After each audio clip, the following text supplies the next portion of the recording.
Welcome, everyone, to another episode of Flyover Live. We're coming to you from Liberty Street on Mass Ave in downtown Indianapolis. Let's get started.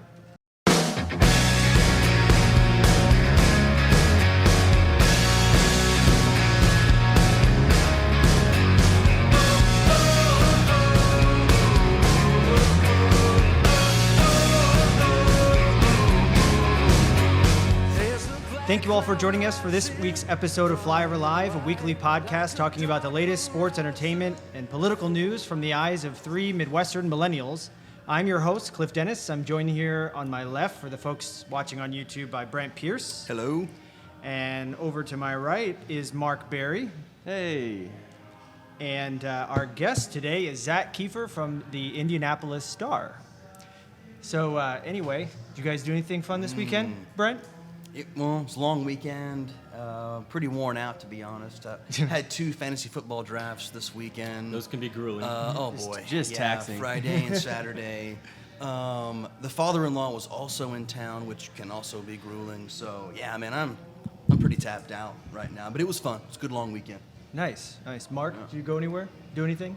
I was just binging this new web series, A Southern Gentleman Reads Amazon Reviews. It's pretty good. Everybody should go check that out. Yeah. For those of you that don't know, that's a little web series that I recorded a couple weeks ago. Not this past weekend, but the weekend before. There's a couple of crazy reviews of Haribo sugar-free gummy bears, and They were written a couple years ago, and they're just the most colorful, descriptive experiences with these sugar-free gummy bears that apparently... Talented writers. Yeah, these people on Amazon, who would have known? The language is just, it's but over the top, paints the picture for you. The sugar substitute in these bad boys apparently is an extreme diuretic, so it has caused a few people to have some major issues. Yeah. They're not happy. Nope, and No. I thought the best way I could serve those people and their stories is to dress as a Southern gentleman, rented a costume from Margie's over off of 38th Street, and went out and found a Southern-looking house in the middle of nowhere and make a web series out of it. I mean, clearly that's the only way to handle the. That was the first idea topic. that I had. Yeah, right. Right. Yeah. Yeah. So I will say I think they're pretty funny. It's worth the time to go check it out. Very, very funny. Well, So- just yesterday I posted 3 more episodes. I think I have 2 more to post, so Yeah. I'll be eagerly go awaiting. have fun, kids. Yeah, they're funny. But anything else you do this weekend, Mark? That's it. Just binge watch me. Literally all I did for 3 days. Well, That's a damn good weekend, to be honest. Yeah, lots Yeah. of laughter there. Yeah. nice. Yeah. Okay. Well, I drove to Wisconsin for my cousin's wedding. That was a pretty good time. It's quite the drive, although it's Sure. still, surprisingly, it was still 90 degrees up there. Oh, boy. I thought maybe it'd be a little cooler, Outdoor but no. wedding. Yeah, outdoor wedding too. So, Just did a little sweating. yep, Yeah. yep. Good But time, It was a though? good time. Yeah, it was a great time. Do you have a lot of family up there, or are they just... No, it was a bride side. So my cousin was the groom, and the bride side's all from Wisconsin. Wisconsin. So their family's got this lake house up there that has been around in their family for like 100 years or whatever. So they did it okay. at the lake house, and then it's a pretty big piece of property. So they had the tent out there too for the reception. So it was a good time. Still 90 degrees up there. But still 90 usually degrees. that's your reprieve when you go to Yeah, I Wisconsin. thought. It feels I like guess it's September. supposed to get down to like 50 this weekend. Is that what I is saw? it? Like 52? Anything besides this. On Right, Saturday, right. Yeah, This is I know. killing Well, I saw the high Muggy, was sweating. 70, 72 on Saturday and Sunday here. So it'll be a more Yeah. pleasant weekend. I much prefer 72 to 92. I don't want to like rush into winter and skip through fall, but man, bring me that In mild 2 weather. weeks, we're Yeah. going to be missing this. Yeah, Exactly. That's what I'm afraid of. Yeah. Well, Zach, I feel like asking you what you did this weekend is just getting right to the point of your being a guest. It's not very exciting, guys. I'll be honest. Right to the point of you being a guest on the show. What you did last weekend. I waited anxiously by my phone and by my computer for the Colts to winnow down their roster to 53 players. It was really busy for them. They cut some guys we didn't expect them to cut. They kept some guys we didn't expect them to keep. Very, very busy weekend. It's their final weekend before the regular season, so it has been busy for sure. Yeah. Is But- there one of those moves that you think, like, before it happened, that there was just no way in hell it was going to happen? Was there a couple that were just, like, completely off the wall and didn't make a whole lot of sense before they occurred. Which shows because I've seen a couple of that. How little we know what we're talking about. Yeah. No, the first one that comes to mind is Vic Ballard, running back. For those not as familiar, he was a rookie in 2012, and he led the team in rushing. He was fantastic. A bright future, along with guys that he was drafted with, Andrew Luck, Dwayne Allen, and Kobe Fleener. And then he suffers a torn ACL in 2013, a torn Achilles in 2014, misses 36 games over 2 years. A lot of people had him written off. Hurts his hamstring 3 times in training camp, including Thursday night's preseason game. I wrote that he was done. I was wrong. He's on the 53-man roster. So, yeah, I mean, I basically wrote his epitaph. And, Okay. don't look great on So him. you get like one wrong, every once in a while. Yeah, right? I mean, yeah, you're mostly right, I'm sure. His injuries came like really early, like either first game or preseason, like the last couple of years, right? Yeah, he's only played 1 game the last 2 years, and it was week 1 of the 2013 season. Really, really bad luck. He's a really good guy. Yeah. He was not happy on Thursday night because he didn't think he was going to make the team either, if you ask me. But he made it. They think these are just minor things and he can get through it. But, yeah. He must have a ton of upside that, I mean, he's a great player because of how he did in 2012, but gosh, those are injuries that can really diminish your ability as a running back, right? So, And if you ask me, the reason he made the team is a guy like Boom Herron got hurt. And if Boom Herron doesn't get hurt, I don't think Vic Ballard has a spot. That's what happens. It's the NFL. Things happen, and there's no way to really explain them. But Boom Herron is gone. Who was their backup running back? As of last week, I would have said for sure. I would have said, I bet my mortgage Boom Herron's on the roster next week. Oh my God. Good thing I didn't make that bet. Yeah. Wow. Well, for all your Twitter followers and your Facebook friends that have wanted an interview to happen with Zak Keefer, I don't know how many there are. I don't know. But I heard your schedule was just racked. I mean, with interviews and it was tough to get you on. Like from what Cliff was It's saying. a busy time of year. Yeah. It's a busy time of year. Yeah. But it's always nice to know, for the few people that do listen to our show, that I think a lot of our listeners are from the Indianapolis area, to kind of know the writers that work at the Star. You're from where?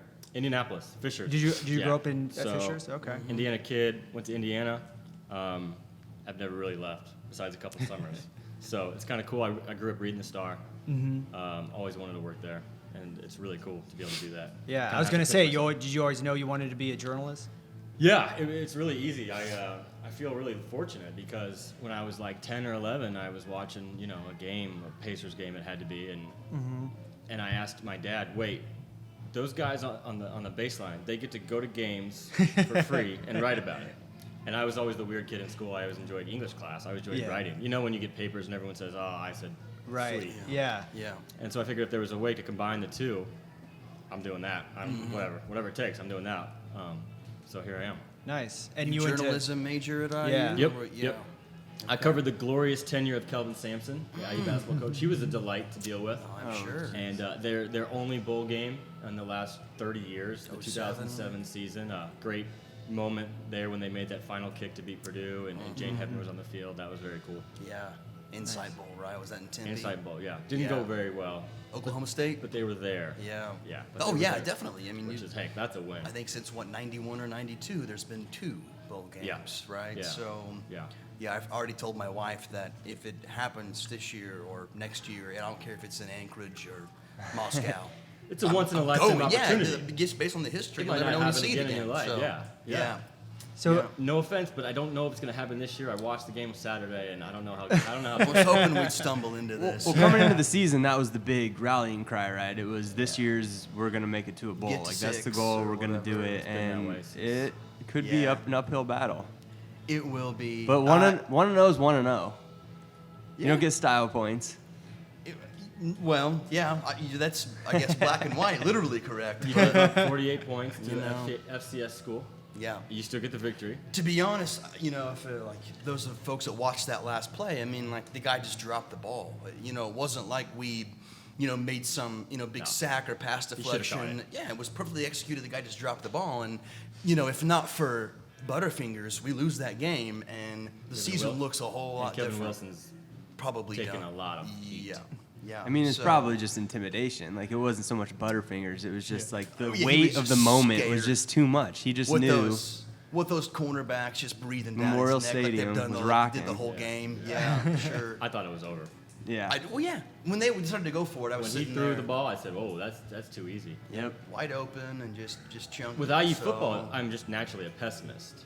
It has I been am.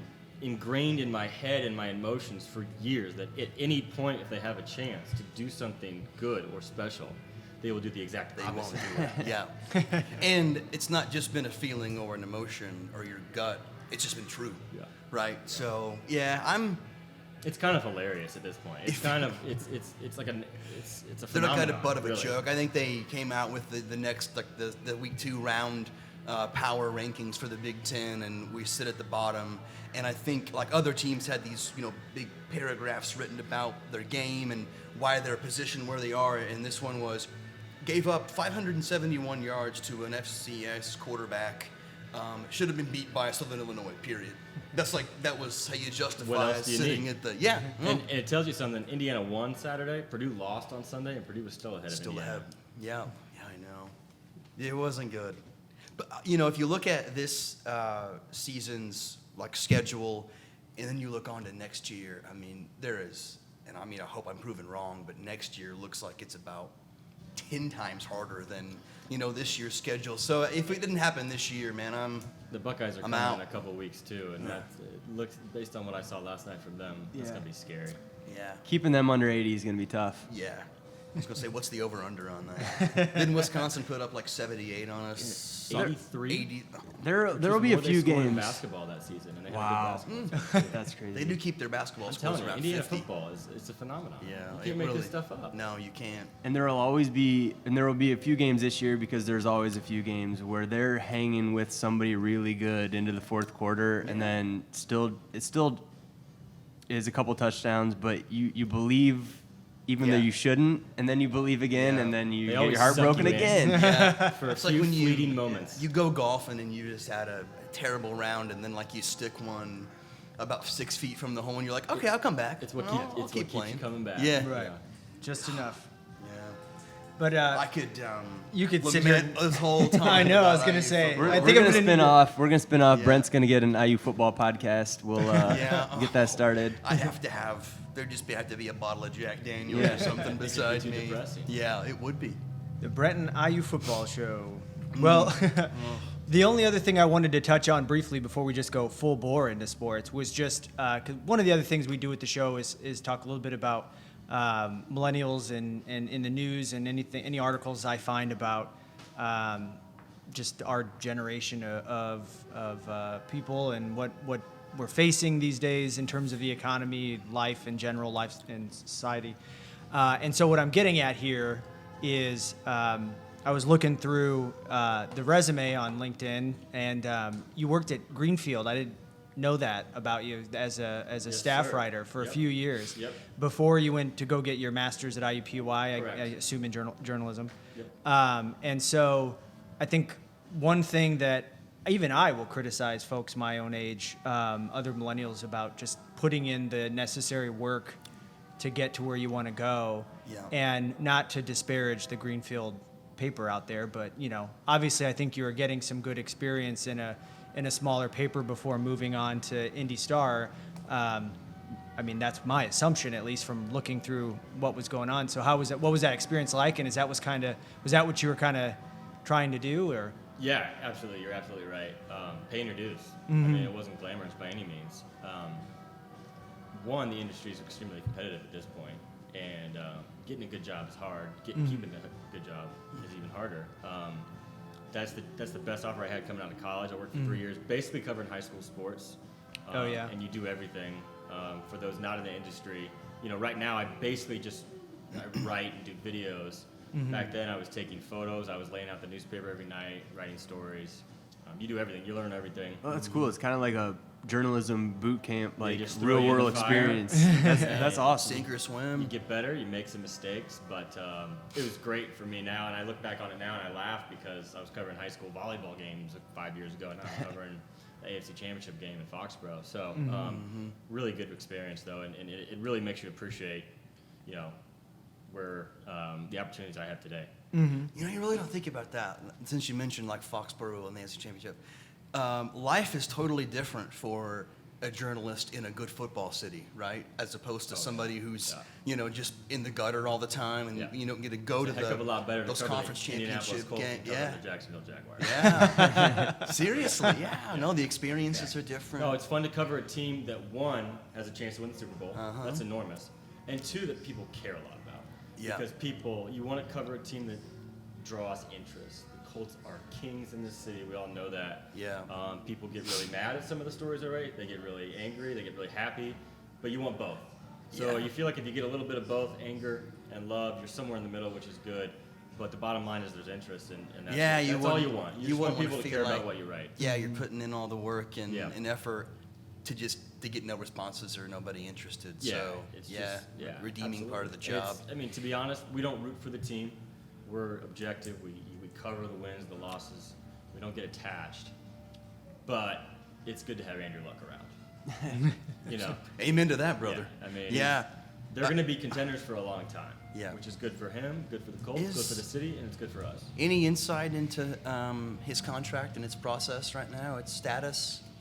They're not going to talk until next Yeah. summer. It'll get done next summer. Oh, okay. I don't know. This is what we've been debating, if he's going to be the highest paid league player.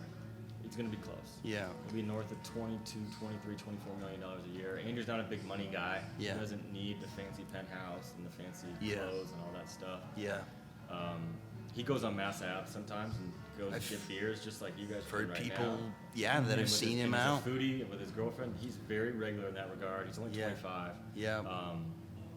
But he's gonna get paid. It's gonna be next summer. Yeah, Is okay. there a reason that they didn't kind of address that before the season? Because it seems like the procedure is a lot of times they'll do those big quarterback extensions with a year left on the deal. Is there a reason they decided to wait? Yeah, there's no point for the Colts to do it now, and here's why. So because he's a first-round pick, which is different than Russell Wilson, who was a third-round pick. Russell Wilson gets a 4-year contract. Andrew got a 4-year contract with a 1-year option. Obviously, the Colts picked up the option. Andrew will make $17 million next year. So he's under contract through 2016 right now, and then he's, technically going to be a free agent. They'll wrap it up before that. So he's going to get paid next year. $17 million isn't chump change. Yeah, that's all right. Yeah. But that's why you look at guys like Russell Wilson. There's much more pressure for the Seahawks to get that deal done this summer because he could be on the market next year. Now, he's not going to be because they got the deal done. Andrew would not be on the market next year. Okay. Okay, that makes sense. Because after they the picked goal. up the option for the fifth. Jim Yeah, I Irsay didn't- has said time and again, and I wouldn't sweat it. He'll get taken care of. You always trust that front office. It'd be like letting Michael Jordan go in 1990. Exactly right. Yeah. You always trust them to make good calls because I think, over time have proven themselves to be pretty good. With the draft, with free agent acquisitions and all that. So it would be a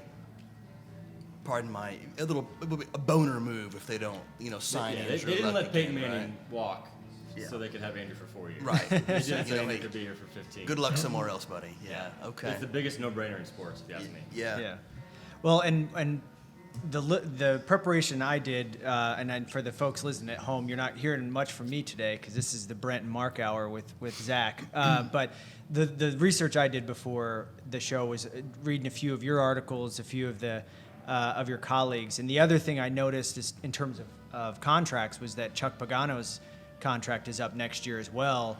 And they had offered him something. Obviously, I assume it was all confidential. Nobody knows what was in the offer this year.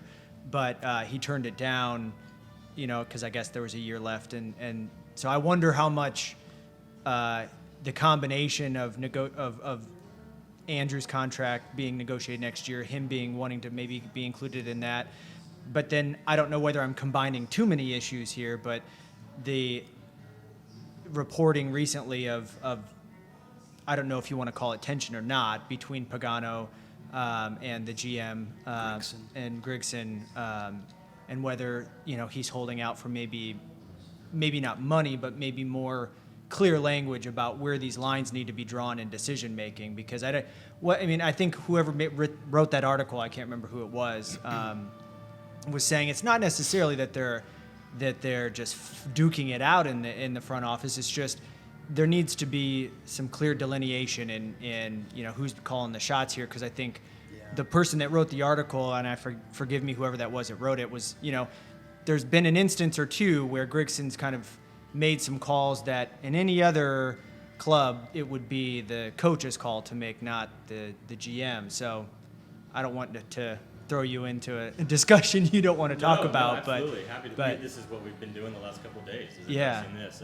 They talked yesterday. We talked to Ryan, Grigson, and Chuck Pagano, and the basic message they wanted to relay to us is they disagreed on some things. This is not uncommon. sure. Bill Pulling went in the Hall of Fame this summer, and I talked to him at length, and he said him and Tony Dungy butted heads all the time. It's part of the job. I want to draft this guy. I want to draft this guy. Dungy wanted to draft defense. Pulling wanted to draft offense. That's the same situation here. They butted heads in the draft room a couple times. They proclaimed that they're on the same page. Grigson has overstepped a little bit in terms of personnel, and that would be a coaching area. That's coaching. That's coaches decide who starts, who's the backup, etc. But they've got a great thing going right now regarding the Chuck's contract. From everything that we've heard, he was lowballed. You know, he's entering the last year of his contract. They started negotiations. They made him an offer that he didn't like. He turned it down. He's betting on himself this year. He's a guy going into the last year of his contract. And the biggest thing at stake right now, the Colts know that Andrew Luck's going to be here for a long time. I think they know that Ryan Grigson's going to be here for a long time. They do not know for sure if Chuck Pagano's going to be here for a long time. The perception is that any coach could win with Andrew Luck. They don't know if Chuck Pagano is that coach. And the one thing that irks Jim Irsay to no end is the fact that their defense has been absolutely pulverized in the playoffs by a certain team from New England every single year, the last 2 years, and every time they've played New England since Pagano took over in 2012. So that bothers Jim Irsay. He knows the number's cold, 657 rushing yards. He knows that cold. That tells you that bothers him. And that tells you that it bothers him that he brought in a defensive coach to fix the defense in Indianapolis, and it hasn't happened yet. The offense is fine. The offense isn't going anywhere. It's going to be one of the tops in the leagues for years to come. The defense is the problem. Chuck Pagano came out this year and said, look, the run defense is our Achilles heel. If I don't get it fixed, someone else will.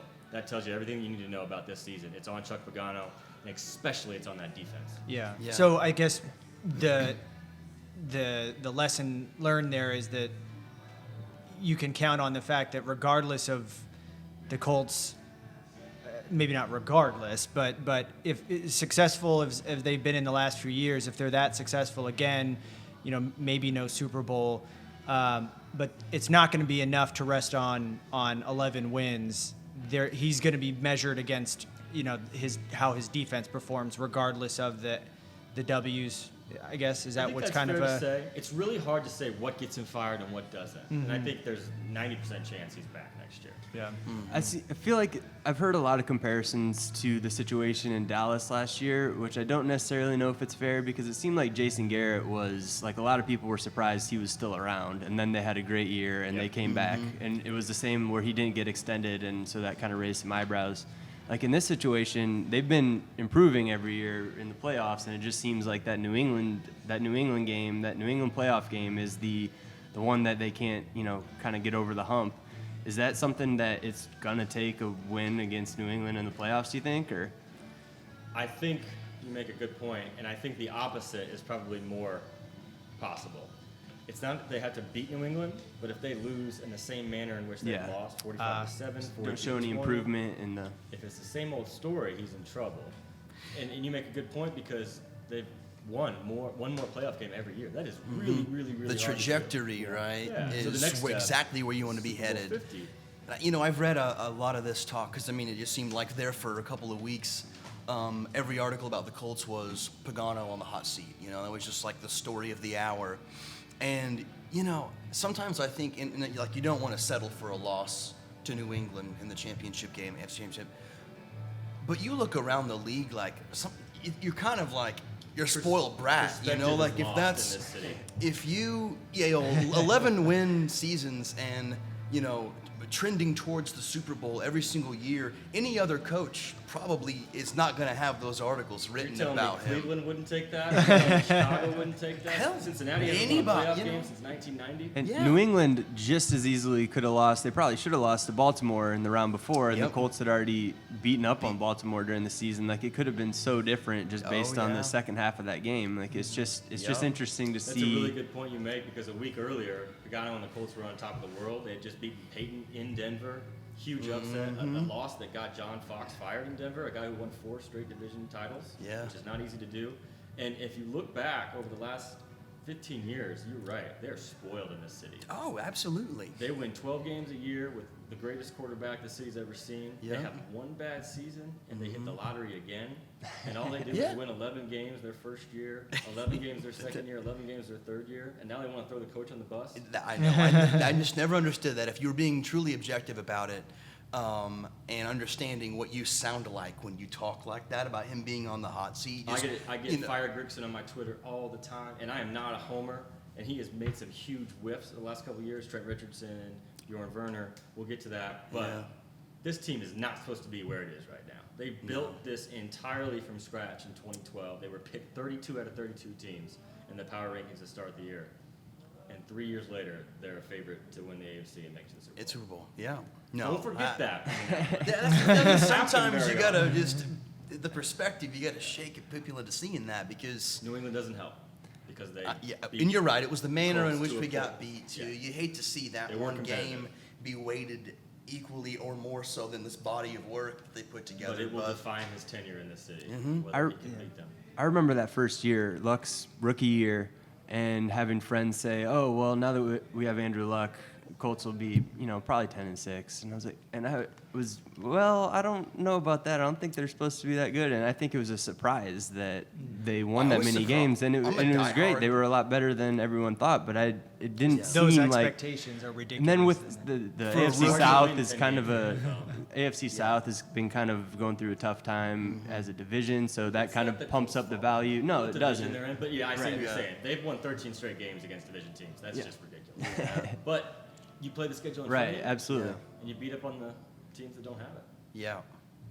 So as far as you said, we'll get to it. Might as well get to it now.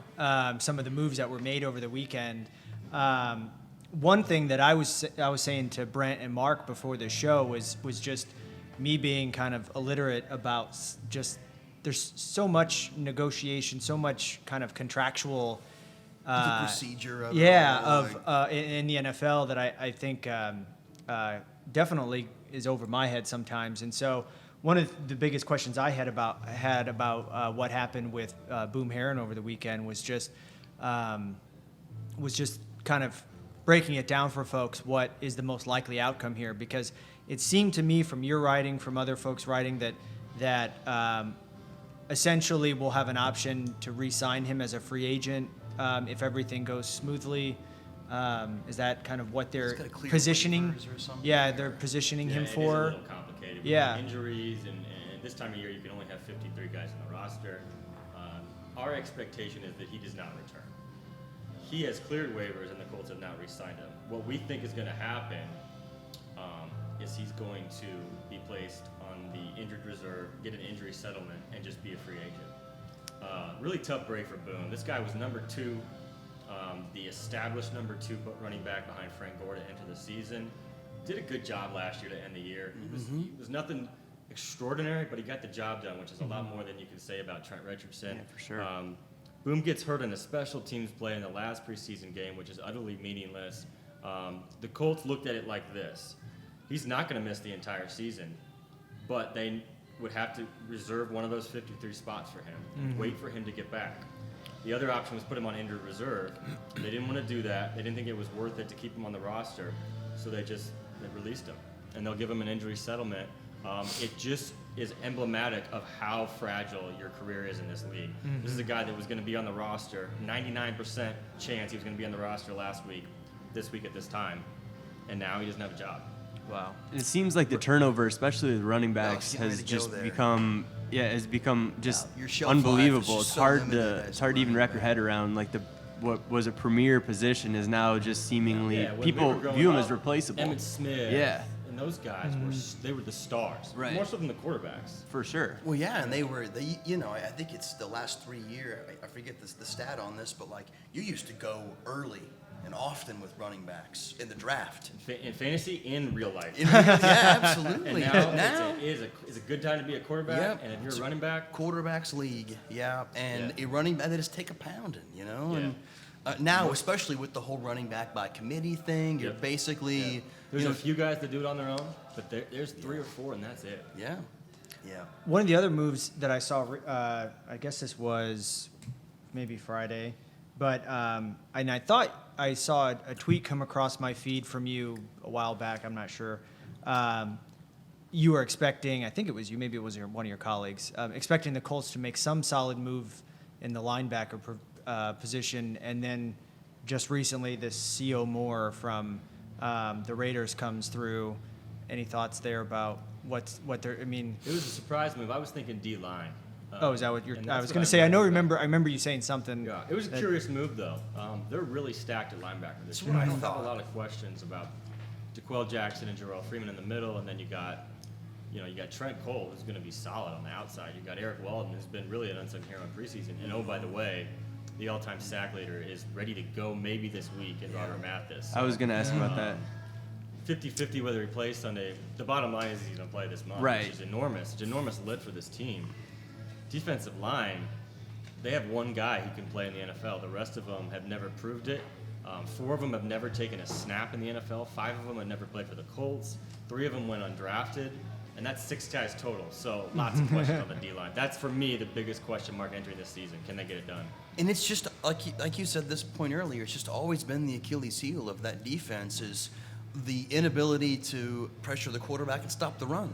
From the defensive line. So that thought it was interesting that you add another guy at a position where you're arguably you're reasonable there. You don't need to add more another dude. In their defense, to be Yeah. completely fair, the rush linebackers are like a fourth defensive lineman. They Yeah. do that. They get to the quarterback. Yeah.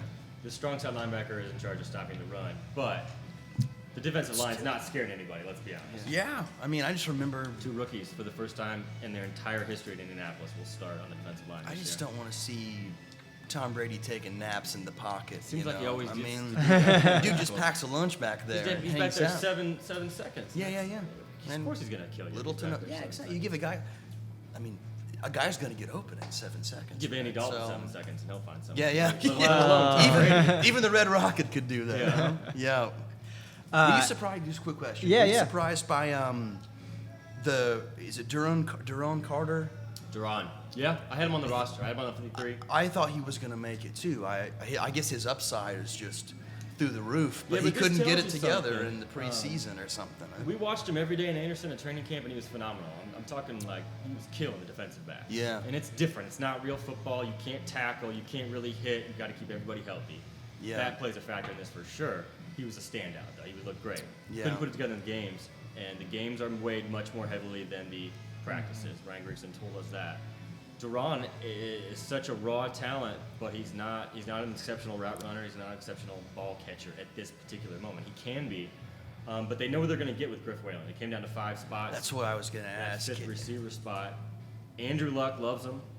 Griff Whalen, you know exactly what you're going to get. It's not as high as you're going to get with Duran Carter, but you're always going to be somewhere in the middle. Duran Carter's like this. Yeah. Much Just higher, more much consistent higher player. floor. Yeah, and that doesn't Yeah. say Griff. I still think Duran's going to be on the active roster at some point this season. Injuries or no He injuries. cleared waivers, is that right? Correct. Is he on the practice He's on the squad practice or squad, which is a something huge then? victory for the Colts. He knows the offense. He gets to stay here and practice every day. That's I'm important. actually surprised somebody didn't go after him, to be honest. It tells you something. Yeah. It tells you something. People watched some of that preseason tape 31 and thought, teams had a chance, and he's got that famous last name too, Yep. which doesn't hurt. Yeah. Yeah, I thought that was an interesting move. But I'm I glad had him we on stashed him on I the had squad. him on and Ballard off, and I was wrong on both. Yeah. Well, Zach, we know you've got a busy schedule with everything going on this week, so we don't want to keep you too much longer because I think we're running out of time. But other than Colts are in Buffalo this weekend, who are they playing this week? At Buffalo. The Buffalo season opener. looks- It's an interesting matchup, Don't man. sleep on the No, Bills. not this year. Not that defensive line. Yeah. Yeah, the defense could be tough. Colts offensive line is shaky at best right now. Yeah. So They you'll look be at pretty that good. game, I Correct. presume, and that is at Buffalo, right? Correct. Right, that's what I thought. Is there like a press corps or something that travels to these away games or like There's a couple of those, yeah, that go to all the games. from like TV We spend too networks much or time whatever. Newspaper, yeah. wear on you. It's your football Yeah. family. We basically live together during the season. We see each other more than we see our wives, so Yeah. that's always fun. Nice. Well, that'll be what you'll be up to this weekend, guys. Anything going on other than watching the Colts on Sunday, right? They're the 1 o'clock game, I think. What are we doing? Yep. I think we're going. My wife's from Lexington, Kentucky. I think we're going down to Lexington. We're going to Brentwood, Tennessee, for a wedding. Oh, Some of our friends from Lexington are getting married down there. It is Nice. wedding season. yeah, it is. Absolutely. Straight. Yeah. Mark, Oh, Nope, just watching the Colts. nothing. watching Yep. that web series he's into. Yeah. Right Yeah, now. yeah. I got a couple more loops. Yeah. Just Zach, watch- buddy, appreciate your time. Thanks Yeah, for being thank here. you so Enjoyed it, much. guys. What Yeah. do you haven't? Where you're online? Yeah, your you want Twitter to handle plug or- Handle, anything that you've got going on? You can just find me at indystar.com. Okay. If it's a Colts story, there's a 50% chance it's for me. My Gotcha. coworker Stephen Holler does a great job as well. So every day, all day, Colts stuff. Great. And and you can find us at FlyOverLive for Instagram and Twitter, Facebook.com/FlyOverLive. Just be sure to find us on iTunes, FlyOverLive as well. Subscribe and keep listening, guys. Thanks a lot. Thanks, guys. Thanks, everybody. There's a black cloud rising, broad and wide, like a dark horizon before my eyes. Better pray for peace, guard my kin, 'cause the thunderhead is rolling.